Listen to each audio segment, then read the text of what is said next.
Mitos y leyendas de nuestra América. ¿Me acompañan? Soy Jenny de Bernardo.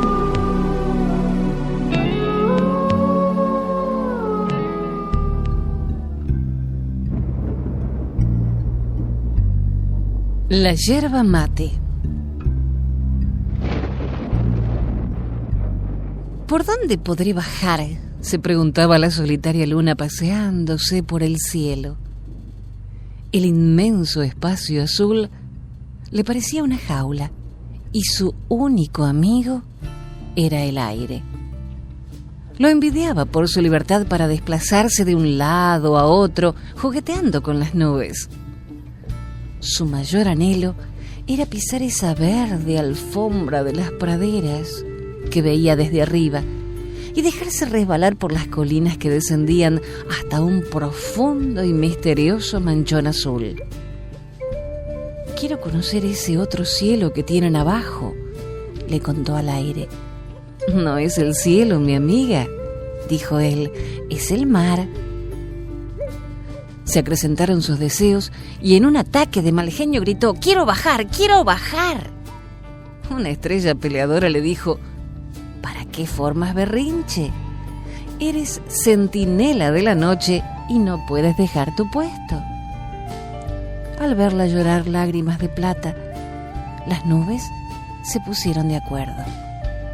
Ellas la comprendían porque en sus viajes siempre admiraron la tierra. «Te vamos a ayudar para que no se note tu ausencia», le dijeron. «Cada una de nosotras colgará sutiles gasas de neblina y entre todas formaremos un telón que dejará la noche más oscura que boca de lobo». «¿Qué es eso?», preguntó ingenuamente la luna.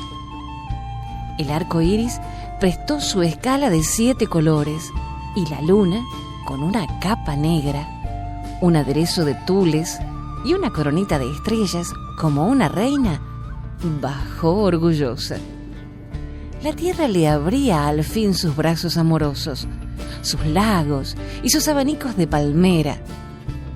La primera sensación que experimentó fue la de volar, de ser libre como un pájaro, hasta que sus pies tocaron unas agrestes colinas cubiertas de vegetación, entre las que cantaba el río Paraná.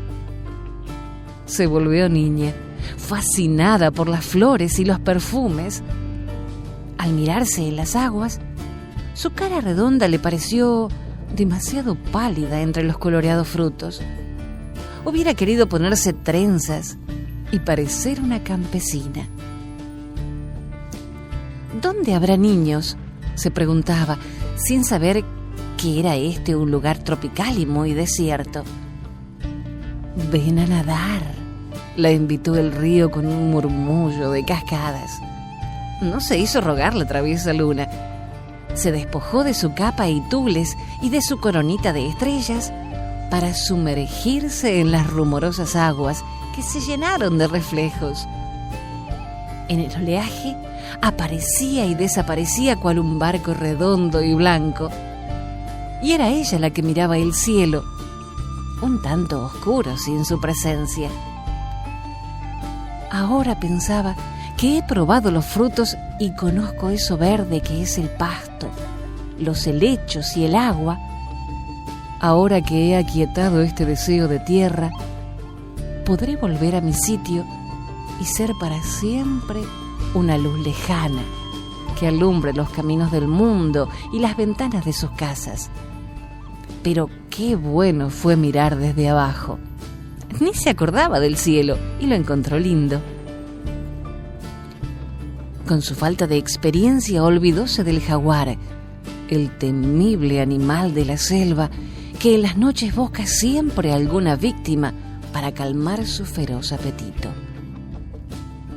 Agazapado entre los juncos, vio a la luna. Le pareció una gran tortilla de maíz, un tanto cruda tal vez. Cuando quiso abalanzarse a devorarla, el cuchillo de un diestro cazador terminó con su hambre y con su vida. Este hombre con su mujer e hija eran los únicos habitantes de la enmarañada selva. Había construido una choza en un claro y hacía tiempo que andaba en busca de liquidar al jaguar que robaba sus animales domésticos. «No temas, criatura», le dijo a la luna, que tiritaba de susto, sin saber aún de quién era esa redonda cara pálida. «Yo te llevaré a mi choza en donde mi familia te atenderá». Generoso como buen campesino, le cocinó la última tortilla de maíz que quedaba. Pasarían muchos meses antes de la próxima cosecha. La luna, envuelta en una gran sábana, se sintió feliz y humana entre la gente tan amable, hasta que oyó decir a la mujer de su salvador: «¿Qué vamos a comer mañana? Se acabó el maíz». Con un poco de pena se puso su capa de reina, sus gasas y su coronita maltrecha. Se decidió a partir para volver a tomar su puesto en el firmamento y de paso agradecer su ayuda a las nubes. Nadie se había percatado de su ausencia ni de su viaje a la tierra, y el arco iris se afanaba guardando su escala. La luna pensó: ¿qué puedo regalarle a esos campesinos que tan amablemente me acogieron? Algo que los ayude a vivir momentos felices, a olvidarse de la soledad y que los reponga de los duros trabajos que realizan. Entonces, muy emocionada, dejó caer sus lágrimas de plata, que iluminando la choza de luz y reflejo, regaron los campos.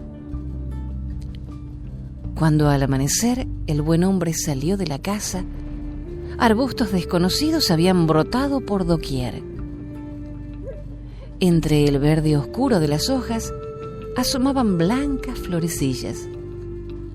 La mujer, de pura hambre, preparó una infusión con esta hierba nueva y al beberla se sintieron todos mucho mejor y con ánimo.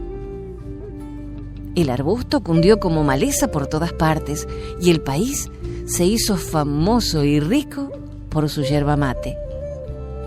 Se dice que la hija del campesino fue la depositaria de este regalo, que jamás murió y que va por todas partes repartiendo este don de la luna.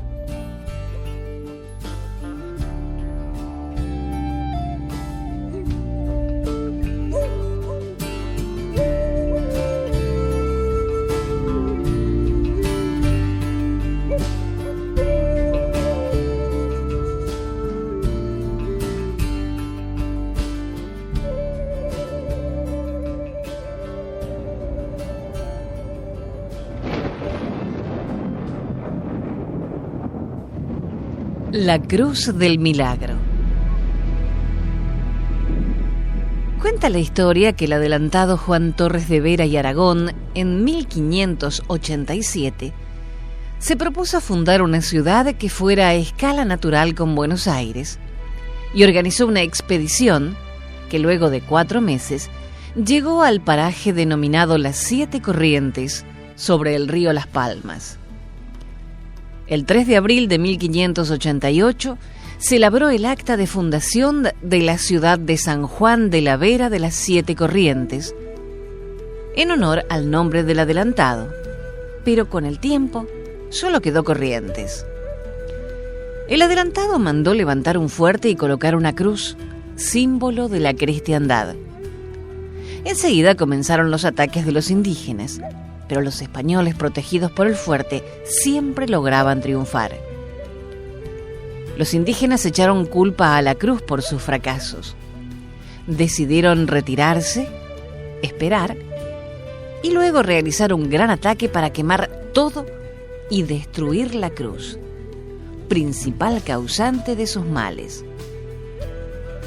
Cuando los españoles, muy confiados, dejaron el fuerte casi abandonado, los indígenas atacaron y prendieron fuego a todo. Pero sucedió, según cuentan, algo misterioso. Cuando un indio se acercó a la cruz con una tea encendida e intentó quemarla, en el cielo limpio apareció una nube oscura de la cual partió un rayo que mató al aborigen. Entonces, el resto de los guaraníes huyeron despavoridos a la selva. Los españoles que habían presenciado la escena la divulgaron inmediatamente.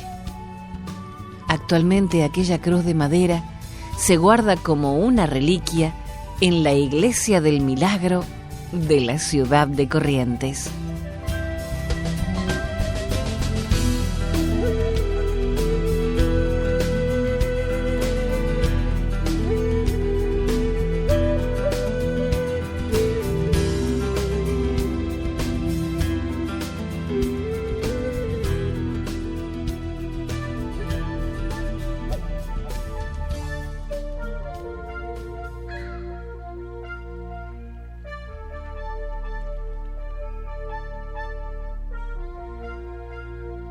La pipa de la paz. El rito de Calumet, o pipa de la paz, se practicaba entre las tribus de la gran pradera norteamericana mucho tiempo antes de que los colonos del lejano oeste tomaran contacto con las culturas indígenas. La ceremonia, revestida de un ritual mágico religioso, podía tener un interés social, económico, político. En estos actos se fumaban las hojas de un tabaco perteneciente a la especie Nicotiana rústica, único que se encontraba en estado silvestre en la región. Reunidos los representantes de las comunidades o las partes que dirimían entre ellas, se encendía una pipa con la que el conductor de la ceremonia lanzaba a los 4 puntos cardinales bocanadas de humo para pedir ayuda al dios de la pradera, conocido también como el pájaro del trueno. Después, la pipa iba pasando entre todos los presentes. Luego de compartida la fumada, se pasaba a discutir los problemas que los habían convocado. Unas veces se trataba de lograr la paz entre tribus, otras veces los convocaba a una boda, un pacto para comerciar o también para iniciar a los adolescentes en su pasaje hacia el mundo adulto. La nicotiana rústica, que es diferente al tabaco fumado actualmente, era la variedad fumada por los indios del sudeste norteamericano. Ellos la fumaron para suprimir el hambre, como medicina y como un tipo de facilitador espiritual antes de los concilios de guerra y paz y antes de realizar rituales y ceremonias. Cuando alguien pedía a otro ayuda o consejo, el tabaco se ofrecía como un presente y la persona no podía negarse a aceptarlo. La planta raramente se fumó en estado puro. Se mezclaba con varias hierbas y pastos dulces. En el este era mezclado con hojas de laurel, arbustos de arce, cereza, sauce rojo, álamo y abedul, entre otros. Los indios del sudeste a veces experimentaban una alteración mental por efecto de la nicotiana rústica, tal vez porque ésta tiene una cantidad superior de nicotina que la nicotiana tabacum, o porque la forma como fumaban permitía la permanencia del humo mucho tiempo dentro de los pulmones. Pero lo más probable es que los efectos psicodélicos provinieran de otra sustancia que ellos agregaban al tabaco. El aditivo más fuerte eran las hojas rojas de sumaque seco. Pero la explicación que los indios dieron a los europeos fue que el sumaque suavizaba el tabaco.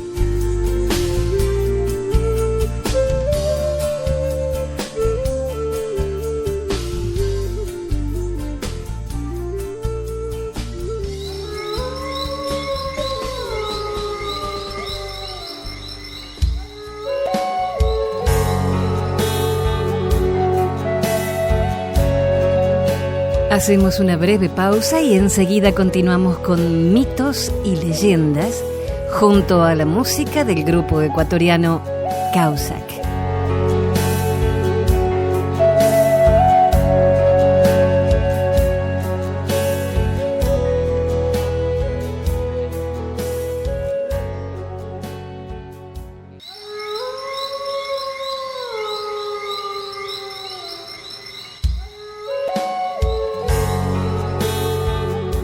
continuamos con el grupo ecuatoriano Causac, musicalizando estos mitos y leyendas. Soy Jenny de Bernardo.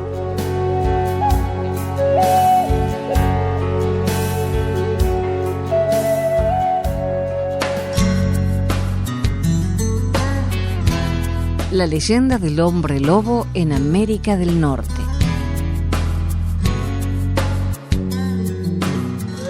A lo largo de la historia, muchas civilizaciones antiguas del norte de América, Estados Unidos y Canadá, han tenido numerosas leyendas de personas que se convierten en animales. Entre estos, hombres lobo. Muchas tribus indias del norte de América creían que algunos matrimonios estaban formados de personas y animales.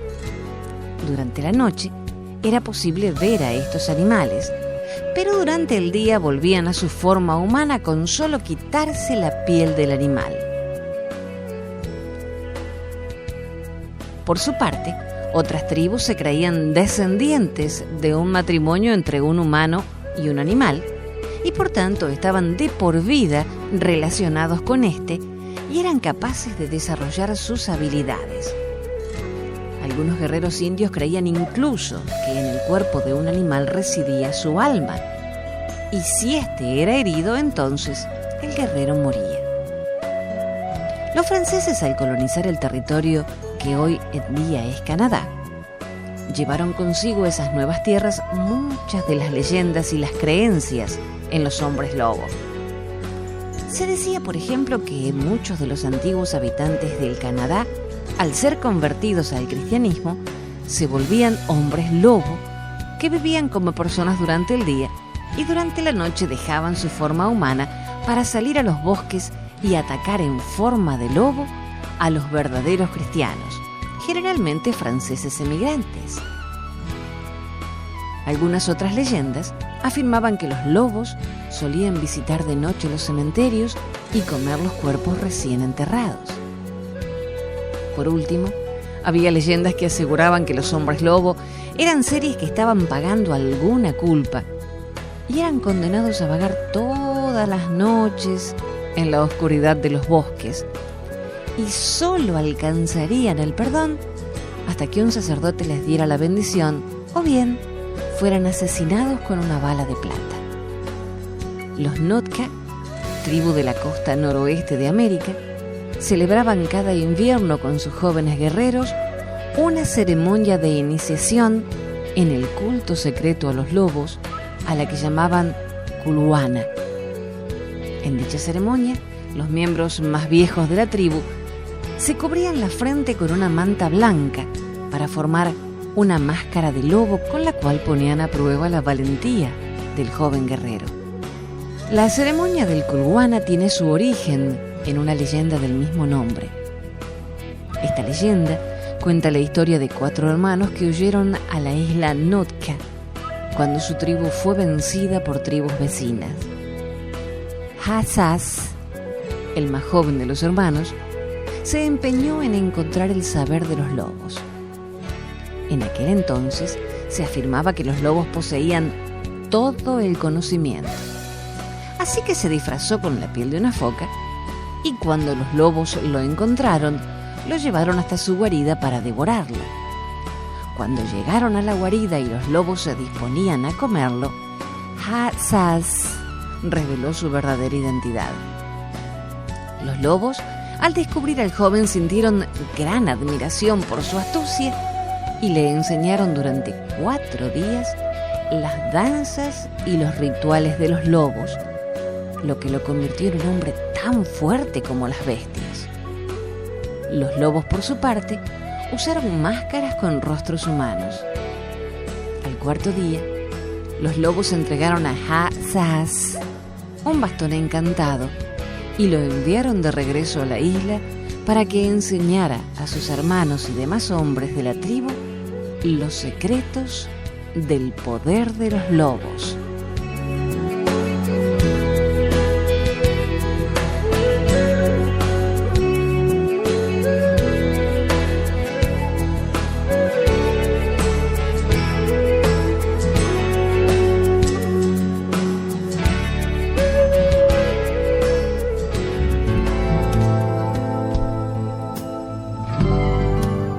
Tupá hizo crecer el maíz.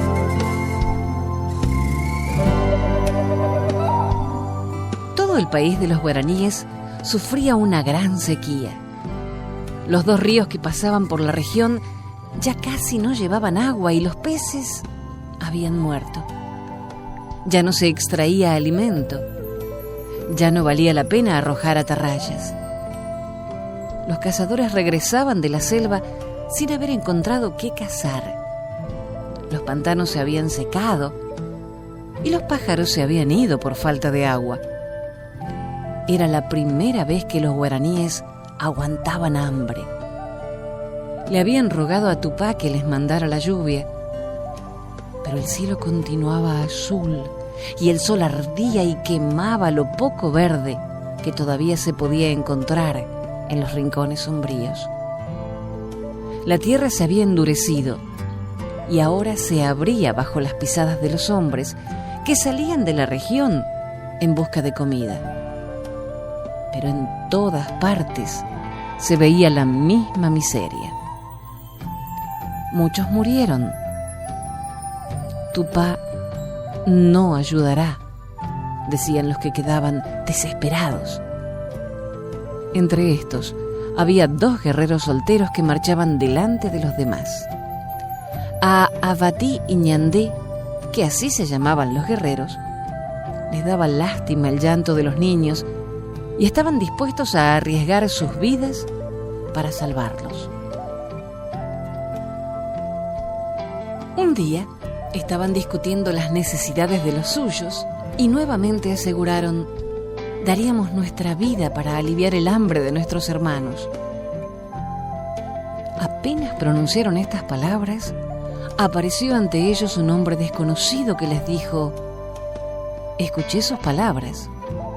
Si hablaban en serio, Tupá les ayudará. Él me mandó a la tierra a buscar un hombre que esté dispuesto a dar su vida por los demás. De su cuerpo nacerá la planta que les dará de comer a todos. Crecerá en todas partes, si los hombres la cultivan cerca de sus pueblos, y sus frutos se podrán guardar para tiempos de sequía. Con esta mata divina ya no habrá miseria entre los guaraníes. Al oír esto, ambos jóvenes se levantaron y dijeron: moriremos si Tupá lo ha dispuesto así. No es necesario que mueran ambos, contestó el desconocido. Uno debe quedar vivo y buscar un sitio al lado del río, cerca del pueblo. Allí aflojará la tierra y enterrará a su amigo. De su cuerpo nacerá la planta de Tupá, que le dará vida eterna por haberse sacrificado por los demás. Los amigos buscaron el lugar y se dieron la mano. Ambos deseaban salvar a su pueblo, pero Abatí fue el elegido por Tupá y le tocó la muerte. Ñandé alistó la tierra y llorando lo enterró. Todos los días fue a visitarlo y a regar la tierra con agua del río. Y las palabras de Tupá se cumplieron. De la tierra salió un vástago que Ñandé jamás había visto. Y la planta creció, floreció y dio sus primeros frutos, frutos en abundancia. Entonces, Ñandé llamó a su gente y le mostró la planta y le contó lo que había sucedido.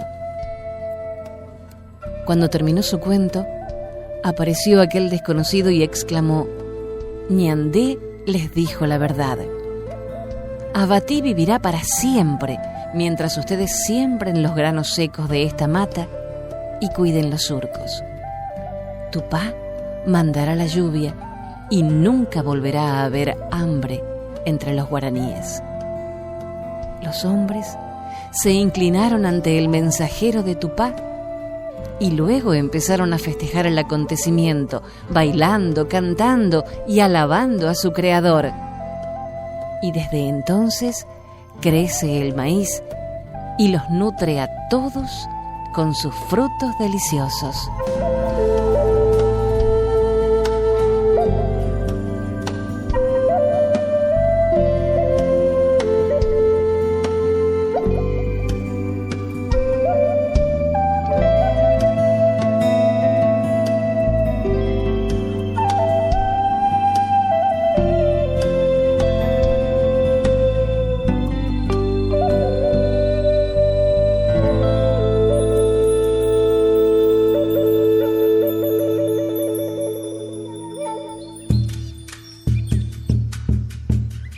La tristeza del maya.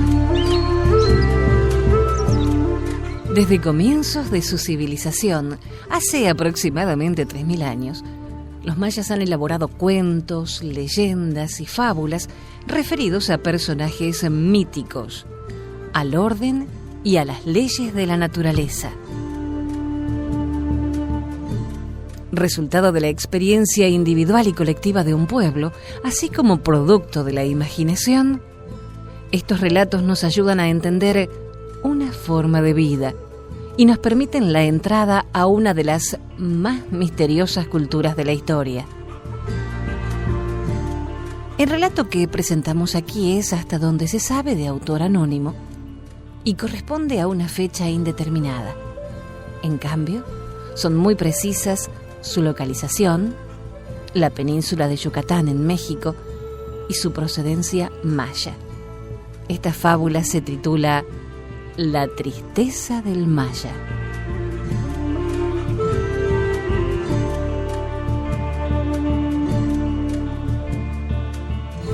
Un día, los animales se acercaron a un maya y le dijeron: «No queremos verte triste. Pídenos lo que quieras y lo tendrás». El maya dijo: «Quiero ser feliz». La lechuza respondió: «¿Quién sabe lo que es la felicidad? Pídenos cosas más humanas». «Bueno», añadió el hombre, «quiero tener buena vista». El zopilote le dijo: «Tendrás la mía». «Quiero ser fuerte». El jaguar le dijo: «Serás fuerte como yo». «Quiero caminar sin cansarme». El venado le dijo: «Te daré mis piernas». «Quiero adivinar la llegada de las lluvias». El ruiseñor le dijo: «Te avisaré con mi canto». «Quiero ser astuto». El zorro le dijo: «Te enseñaré a hacerlo». «Quiero trepar a los árboles». La ardilla le dijo: «Te daré mis uñas». «Quiero conocer las plantas medicinales». La serpiente le dijo: «Ah, esa es cosa mía, porque yo conozco todas las plantas. Te las marcaré en el campo». Al oír esto último, el maya se alejó. Entonces la lechuza dijo a los animales: «El hombre ahora sabe más cosas y puede hacer más cosas, pero siempre estará triste». Y la chachalaca se puso a gritar: «¡Pobres animales! ¡Pobres animales!». Texto extraído del libro Leyendas y Consejas del Antiguo Yucatán de Emilio Abreu Gómez, editado por el Fondo de Cultura Económica, México.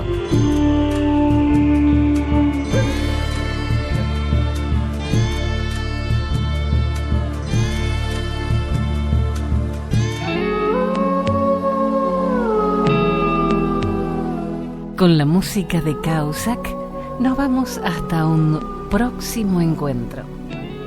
Gracias, Causac, y gracias a ustedes por compartir estos mitos y leyendas de nuestra América. Soy Jenny de Bernardo. Hasta la próxima.